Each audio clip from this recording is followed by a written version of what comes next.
Once again welcome to my channel Saini study Mantra. आज की इस वीडियो में हम ऊप्स के कंसेप्ट के बारे में पढ़ने वाले हैं कि ऊप्स के कौन कौन से मेन पिलर होते हैं, ऊप्स होता क्या है और ऊप्स कैसे काम करता है। देखो, बेसिकली हमने पढ़ा था कि जब भी हम normally C plus plus program लिखते हैं तो वो एक प्रोसीजर ओरिएंटेड प्रोग्रामिंग होती है। बट जब हम ओप्स का इस्तेमाल करते हैं अपने प्रोग्राम को लिखने के लिए तो वो एक ऑब्जेक्ट ओरिएंटेड प्रोग्रामिंग कोड बन जाता है। जैसे कि ऑब्जेक्ट ओरिएंटेड प्रोग्रामिंग कोड में हम क्लासेस और ऑब्जेक्ट्स का इस्तेमाल करते हैं, जिससे क्या होता है, हमारा डेटा का स्ट्रक्चर चेंज हो जाता है, हमारा डेटा और भी ज़्यादा सिक्योर हो जाता है as compare to procedure oriented programming. तो इसीलिए हम ऊप्स का इस्तेमाल करते हैं कोड ऑप्टिमाइजेशन के लिए, प्राइवेसी और सिक्योरिटी को इम्प्रूव करने के लिए हम ऊप्स के कंसेप्ट का इस्तेमाल करते हैं। ऊप्स के मेजर 4 पिलर्स होते हैं जिसके बारे में हम इस वीडियो में मेजरली डिस्कस करने वाले हैं। इसी के साथ साथ क्लास और ऑब्जेक्ट्स क्या होते हैं उनको भी हम डीपली डिस्कवर करने वाले हैं। Object oriented programming is a programming paradigm that organizes data and behaviors into object। मतलब ऑब्जेक्ट ओरिएंटेड प्रोग्रामिंग क्या है, ये एक पैराडिज्म है दैट ऑर्गेनाइज डेटा, जो कि डेटा को ऑर्गेनाइज करता है, और जो ऑब्जेक्ट्स होते हैं वो हमें अलग अलग बिहेवियर शो करते हैं और वो किस तरीके से बिहेव करते हैं उनका बिहेवियर हम इसमें जो है हैंडल करते हैं। This approach is implemented using classes and objects. Classes और ऑब्जेक्ट्स का इस्तेमाल करके ही हम जो है ऊप्स को अचीव कर सकते हैं। की कंसेप्ट ऑफ ऊप्स, ऊप्स के क्या की कंसेप्ट है? सबसे पहला है क्लासेस एंड ऑब्जेक्ट्स। क्लासेस क्या होती हैं? A classes is a blueprint for objects. Classes क्या होती हैं? ब्लूप्रिंट होती हैं। ब्लूप्रिंट मतलब कि एक तरीके से हमारे लिए एक तरीके का, जैसे ब्लूप्रिंट क्या होता है, ब्लूप्रिंट उस चीज को कहते हैं जिससे हम कॉपी करके या इजीली हम उससे हेल्प लेके अपने टास्क को कंप्लीट कर पाए। तो बेसिकली ऐसे ही क्लास क्या होती है, क्लास एक ब्लूप्रिंट होती है जो कि सिर्फ एक तरीके से सिर्फ लिखी जाती है, जो कि एक्चुअली मेमोरी को होल्ड नहीं करती है हमारी मेमोरी के अंदर। ठीक है, हमारी मेमोरी के अंदर एक्चुअली स्टोरेज इसकी नहीं हो रही होती।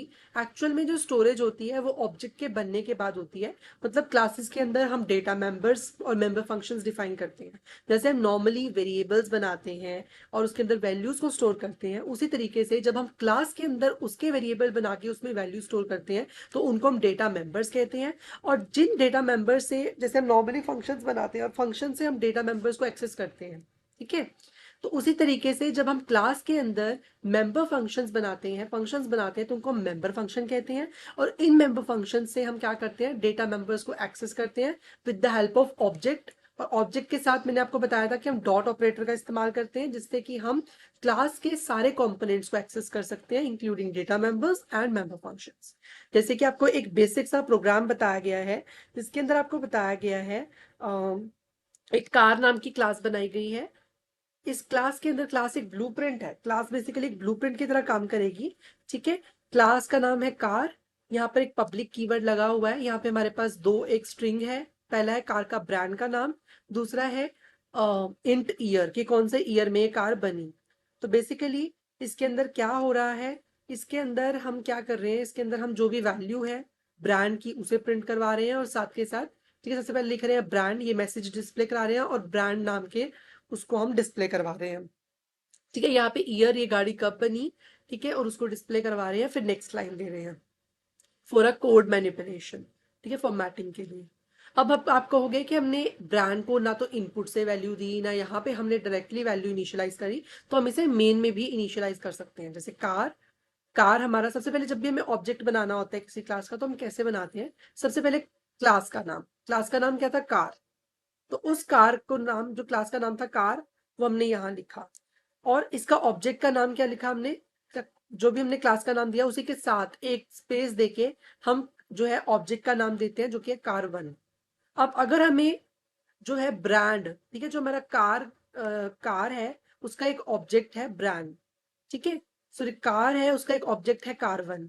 और कार वन के अंदर हमारे पास दो वेरिएबल्स है, ब्रांड और ईयर। ऐसे ही अगर मैं कार टू बनाता, एक और ऑब्जेक्ट बना लेता, तो उसका भी अपना सेपरेट ब्रांड होता, अपना सेपरेट ईयर होता।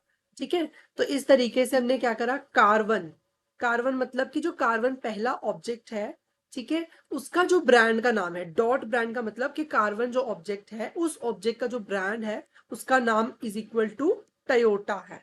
और ये स्ट्रिंग वैल्यू है, स्ट्रिंग वैल्यू को जब भी हम देते हैं किसी भी वेरिएबल को, तो उसके लिए हम जो है किसका यूज करते हैं, डबल कोट्स का इस्तेमाल करते हैं। और फिर लास्ट में हमने सेमीकोलन लगा दिया। ऐसे ही हमें car1 डॉट ईयर, इसको हम डॉट ऑपरेटर कहते हैं, जो कि ऑब्जेक्ट को कॉल करने के लिए, ऑब्जेक्ट के साथ फंक्शंस या वैल्यूज को असाइन करने के लिए यूज होता है। ठीक है, car1 dot year is equal to 2020। ठीक है, 2020 में कार बनी है। फिर जब हम फंक्शन को कॉल करेंगे, अभी हमने क्या करा, अभी हमने वेरिएबल्स को वैल्यू असाइन कर लिया। अब जब हम फंक्शंस को कॉल करेंगे तो कैसे करेंगे, car1 पहले ऑब्जेक्ट के लिए हम डिस्प्ले इन्फो फंक्शन को कॉल करेंगे। अब डिस्प्ले इन्फो फंक्शन क्या है, ये फंक्शन हमारा मेंबर फंक्शन है, जो कि हमारे ब्रांड की वैल्यू और ईयर जब वो कार्ड बनी उसको डिस्प्ले करवाएगा। ठीक है, और उसको इनिशियलाइज हमने मेन में किया है। ठीक है, ऑब्जेक्ट की हेल्प से।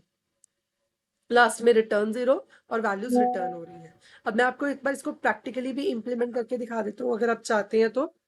ठीक है, इसको हम प्रैक्टिकली एक बार इंप्लीमेंट करके देख लेते हैं, जिससे आपको थोड़ा सा क्लैरिफाई रहेगा कि किस तरीके से हम बेसिक C++ का कोड जो है इजीली लिख सकते हैं। ठीक है, वो हम अभी देख लेते हैं। सो सबसे पहले हम क्या करेंगे, हम लिखते हैं हैश इंक्लूड आईओ स्ट्रीम। ये मैंने आपको कहा था, ये प्री प्रोसेसर डायरेक्टिव है, आती है इनपुट आउटपुट स्ट्रीम, जैसे कि सी इन हो गया, सी आउट हो गया, उन जैसे बेसिक फंक्शंस को परफॉर्म करने के लिए हम इसका इस्तेमाल करते हैं। यूजिंग नेम स्पेस का भी मैंने आपको बताया था इनिशियली वीडियो में कि हम जो है यूजिंग नेम स्पेस का यूज इसलिए करते हैं। चलो वो आप कमेंट करके बताओ कि हम इसका यूज केस क्यों करते हैं। ठीक है, इसी के साथ हमने क्लास बनानी है, क्योंकि हम ऊप्स का कंसेप्ट कर रहे हैं, तो हमने बनाई क्लास। क्लास में हमने बना दी कार। ठीक है, कार नाम की हमने क्लास बनाई।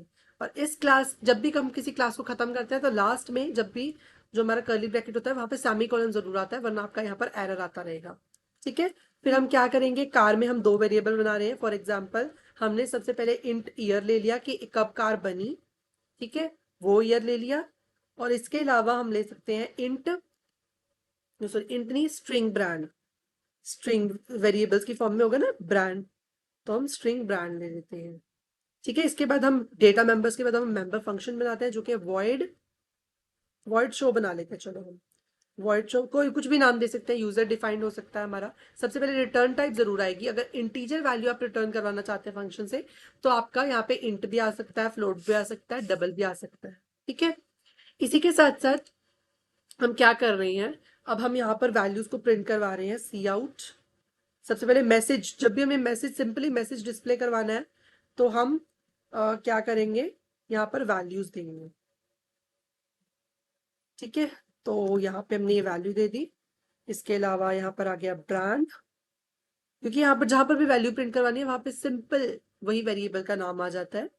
ठीक है, इसके बाद आप एंडल दे सकते हो अगर आप नेक्स्ट लाइन में चाहते हो अपनी जो है ईयर,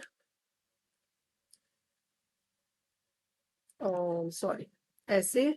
फिर यहाँ पर आप दे सकते हो कि आपको चाहिए ब्रांड के बाद ईयर चाहिए।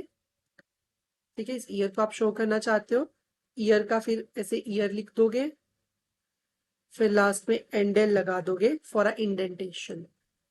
ठीक है, अब वैल्यूज कैसे असाइन करनी है, वैल्यूज मेन में असाइन करनी है। मेन में कैसे असाइन करते हैं, फॉर एग्जांपल इंट मेन हमने स्टार्ट करा, इंट मेन में कर्ली ब्रैकेट शुरू होती है, कर्ली ब्रैकेट बंद होती है। जहां से भी हम कर्ली ब्रैकेट शुरू करते हैं ना, उसे कहीं ना कहीं खत्म होने होता है, जैसे कि फंक्शन की यहाँ तक स्कोप है। ठीक है, तो फंक्शन यहाँ तक खत्म हो गया।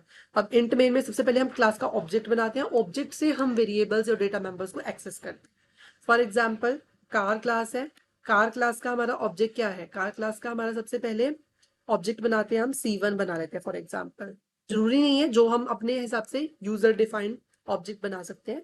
C1 डॉट ब्रांड को हम सबसे पहले वैल्यू देना चाहते हैं, इक्वल्स टू करके हम इसे वैल्यू दे देंगे। फॉर एग्जाम्पल हम दे देते हैं सुजुकी। ठीक है, हमने इसको वैल्यू दे दी। हाँ, और सॉरी सॉरी हमसे एक चीज छूट गई, यहाँ पे हमें एक्सेस स्पेसिफायर देना पड़ेगा। एक्सेस स्पेसिफायर क्या होता है कि अगर हम यहाँ पे एक्सेस स्पेसिफायर नहीं लगाएंगे तो उससे क्या होगा, ये एक्सेसिबल नहीं होंगे आउटसाइड द क्लास, तो वो हमारे लिए प्रॉब्लम आ सकती है। ठीक है, तो इसलिए हमें एक्सेस स्पेसिफायर लगाना जरूरी है। इसके बाद हम क्या करेंगे, यहाँ पर लगा देंगे C1 डॉट, अब हम ईयर में वैल्यू असाइन करना चाहते हैं, तो year is equal to, for example हम लगा देते हैं, सॉरी ये तो इंटीजर वैल्यू है, तो फॉर एग्जाम्पल चलो 2024 में बनी है। ठीक है, तो इस तरीके से हमने ये कर दिया। और अब हम यहाँ पे C1 के लिए शो फंक्शन को कॉल कर देंगे, तो हमारे पास शो फंक्शन यहाँ पर कॉल होकर वैल्यूज यहाँ पर आ जाएगी।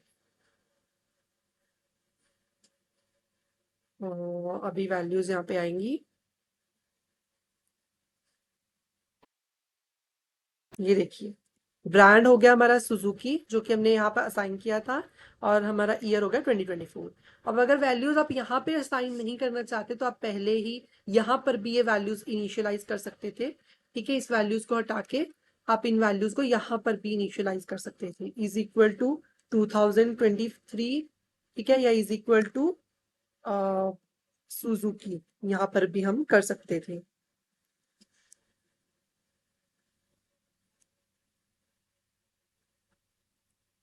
तो यहाँ पर भी सेम वही चीज आ गई, बस मैंने ईयर चेंज कर दिया तो ईयर चेंज हो गया। ठीक है, इसके अलावा हम एक और चीज कर सकते थे, इन वैल्यूज को यूजर से इनपुट ले सकते थे सी इन में, वो भी मैं आपको करके दिखा दूं। वो भी मैं आपको करके दिखाता हूँ। वो उसके लिए हम सेपरेट फंक्शन बनाते हैं ताकि आपको फंक्शंस को अच्छे से समझ आए। सबसे पहले फंक्शन की रिटर्न टाइप, फिर फंक्शन का नाम। चलो हम इनपुट रख देते हैं फंक्शन का नाम। ठीक है, यहाँ पे हम क्या करेंगे, सी आउट, सबसे पहले यूजर को मैसेज डिस्प्ले करेंगे, enter the brand, enter the brand and year of car, year of car. ठीक है, अब यहाँ पे आपको इन वैल्यूज को हटाना पड़ेगा पहले जो आपने इनिशियलाइज करी है। अगर आप यहाँ पे इनिशियलाइज नहीं कर रहे तो मैंने आपको 3 तरीके बता दिए कि किस तरीके से आप वैल्यूज को इनिशियलाइज कर सकते हैं। ठीक है, तीसरा तरीका अभी हम कर रहे हैं, सी इन करके इसमें इनपुट ले लेंगे थ्रू इंसर्शन ऑपरेटर। इन सबसे पहले हम लेंगे ब्रांड के लिए, फिर बाद में हम लेंगे ईयर के लिए। और यहाँ पर थोड़ी सी भी एरर मिस्टेक नहीं चलेगी वरना आपका कोड नहीं चलेगा, बिल्कुल एक्यूरेट कोड आपका होना चाहिए। ठीक है, तो अभी हमारे पास एरर आ रहा है क्योंकि हमने इनपुट फंक्शन कॉल नहीं किया, सीधा शो फंक्शन हमने कॉल कर दिया। इसके लिए हम C1 डॉट इनपुट फंक्शन को भी पहले कॉल कर लेते हैं, फिर डिस्प्ले करवाएंगे वैल्यूज को शो करके। फॉर एग्जाम्पल यहाँ पर कह रहा है अपनी कार का ब्रांड और कार का ईयर एंटर करें। कार का ब्रांड हम एंटर कर देते हैं, और सबसे पहले फॉर एग्जाम्पल टोयोटा, और ईयर हम एंटर कर देते हैं 2024। तो देखो ब्रांड का नेम टोयोटा आ गया और ईयर 2024 आ गया। तो इस तरीके से हम ऊप्स में पहला अपना बना सकते हैं। इनपुट किसी भी तरीके से ले सकते हैं, इनपुट यूजर से ले सकते हैं, इनपुट खुद से दे सकते हैं, मेन में दे सकते हैं, और एक साथ के साथ इनिशियलाइज भी कर सकते हैं। इसके अलावा हमारे पास और भी है इनकैप्सुलेशन। क्या होता है, इनकैप्सुलेशन का मतलब होता है जब हम बहुत सारे डिफरेंट डिफरेंट कंपोनेंट्स को एक सिंगल यूनिट में रैप कर देते हैं। हर एक जो प्रोग्राम होता है that is the example of encapsulation in C++ OOPS के अंदर। ठीक है, इनकैप्सुलेशन क्या इंश्योर करता है कि जो हमारे डेटा मेंबर्स और मेंबर फंक्शन है वो पब्लिक बने रहें। ठीक है, तभी तो हमारा एरर आ रहा था, क्योंकि जब हम बाय डिफॉल्ट अगर हम कोई भी स्पेसिफायर नहीं लगाते तो बाय डिफॉल्ट नेचर क्या होता है क्लास का, जो भी डेटा मेंबर्स होते हैं वो प्राइवेट रह जाते हैं, तो इसलिए वो इनएक्सेसिबल हो गया था। तो मैंने इसीलिए पब्लिक कीवर्ड लगाया था जो मैं भूल गया था लगाना। ठीक है, इसके बाद हम प्राइवेट लगाते हैं। अगर प्राइवेट बाय डिफॉल्ट भी प्राइवेट होता है, इससे डेटा मेंबर्स इनएक्सेसिबल होते हैं आउटसाइड दी मेन, मेन के अंदर इनएक्सेसिबल होते हैं। हम उसको क्लास के अंदर एक्सेस कर सकते हैं बट आउटसाइड दी मेन वो इनएक्सेस मतलब मेन के अंदर एक्सेसिबल नहीं होते। प्रोटेक्टेड सिर्फ किसी स्पेसिफिक स्कोप तक एक्सेसिबल होते हैं, जिसको हम इनहेरिटेंस में डीप में करेंगे। नेक्स्ट है इनहेरिटेंस का, थोड़ा सा आपको बता रखा है। इनहेरिटेंस मैकेनिज्म में क्या होता है, एक क्लास दूसरी क्लास की प्रॉपर्टीज को इनहेरिट करती है। मतलब इसमें हम मल्टीपल क्लासेस बनाते हैं, एक हमारी बेस क्लास होती है, दूसरी हमारी डिराइव क्लास होती है। बेस क्लास जो है वो अपनी प्रॉपर्टीज दे देती है किसको, डिराइव क्लास को, जिससे कि जो भी डेटा मेंबर्स या मेंबर फंक्शंस बेस क्लास के हैं वो इनहेरिटेड क्लास भी इस्तेमाल कर पाती है। ऐसे ही आपको एग्जांपल दिया हुआ है व्हीकल क्लास का। व्हीकल क्लास के अंदर एक ब्रांड है स्ट्रिंग नाम का, और इसको हम प्रिंट एक मैसेज प्रिंट करवा रहे हैं होम से। ठीक है, इसके बाद हमारे पास जो कार फंक्शन है, सॉरी कार क्लास है, हमने दूसरी कार क्लास बनाई, पहले व्हीकल बनाई और उसने पब्लिकली व्हीकल को इनहेरिट कर दिया। ये इनहेरिटेंस ऑपरेटर होता है हमारा, ठीक है, जो बीच में दे रखा है। और इसके बाद है पब्लिकली, इसमें भी इंट ईयर है कि कब ये कार बनी। तो इससे हमने क्या किया, होंडा सबसे पहले कार को जो है वैल्यू दे दी, और कार वन ऑब्जेक्ट को हमने ईयर भी दे दिया 2021, और इस फंक्शन को हमने कॉल कर लिया। ये फंक्शन बेशक कौन से हमने देखो ऑब्जेक्ट बनाया है सेकंड क्लास का, पर हम फिर भी वेरिएबल्स किसके, फंक्शन किसका यूज कर रहे हैं, पहली ऊपर वाली क्लास का। तो हमें ऊपर वाली क्लास का ऑब्जेक्ट बनाना चाहिए था, बट इनहेरिटेंस में ऐसा नहीं होता। इनहेरिटेंस में हमने इसको इनहेरिट कर लिया तो हम इसके डेटा मेंबर्स और मेंबर फंक्शंस को भी इसके थ्रू एक्सेस कर सकते हैं। सो यही मेजर बेनिफिट होता है हमारा इनहेरिटेंस का। नेक्स्ट है पॉलीमॉर्फिज्म। पॉलीमॉर्फिज्म का मतलब क्या होता है? द एबिलिटीज फॉर फंक्शंस और methods to behave differently based on the object they act upon. मतलब बेसिकली जब हम एक ऑब्जेक्ट डायनामिकली रिएक्ट करता है अकॉर्डिंग टू अलग अलग कॉन्टेक्स्ट के, तो उसको हम पॉलीमॉर्फिज्म कहते हैं। ठीक है, इसमें कंपाइल टाइम और रन टाइम पॉलीमॉर्फिज्म होती है। कंपाइल टाइम पॉलीमॉर्फिज्म के examples function overloading, operator overloading और कंस्ट्रक्टर ओवरलोडिंग होते हैं, जबकि जो हमारे रन टाइम पॉलीमॉर्फिज्म का एग्जांपल वर्चुअल फंक्शंस, ठीक है, function overriding using virtual functions, function overriding using pure virtual function, abstract class. So ये सब हमारे एग्जांपल्स होते हैं। ठीक है, इसके अंदर भी आपको थोड़ा सा इसको पढ़ने के लिए आपको पॉइंटर की नॉलेज होनी चाहिए। सो वो अभी हम नेक्स्ट जब भी आगे करेंगे डिटेल में, जब पॉलीमॉर्फिज्म करेंगे तो पॉलीमॉर्फिज्म में मैं समझा दूंगा। उसके बाद एब्स्ट्रैक्शन क्या होता है? एब्स्ट्रैक्शन का मतलब होता है कि अननेसेसरी डिटेल्स को हाइड करके सिर्फ एसेंशियल फीचर्स को शो करना अपने प्रोग्राम में। सो हम ओप्स के कंसेप्ट से अननेसेसरी फीचर्स को हाइड करके नेसेसरी फीचर्स को ही शो करते हैं सिर्फ। ठीक है, फॉर एग्जाम्पल हमने इसमें जो भी हमारी प्रॉपर्टीज थी इस फंक्शन की वो हमने हाइड कर दी, और नेक्स्ट में हमने इसकी प्रॉपर्टीज दे दी। तो इस तरीके से पहले वाली फंक्शन की प्रॉपर्टीज इक्वल टू 0 करके हमने प्योर वर्चुअल फंक्शन का इस्तेमाल करके उसे हाइड कर दिया, और इस फंक्शन से हमने जो इंपॉर्टेंट प्रॉपर्टीज थी कि एक सर्कल ड्रॉ हो रहा है वो हमने शो कर दिया। सो इस तरीके से हम इसका इस्तेमाल करते हैं। नेक्स्ट है कंक्लूजन।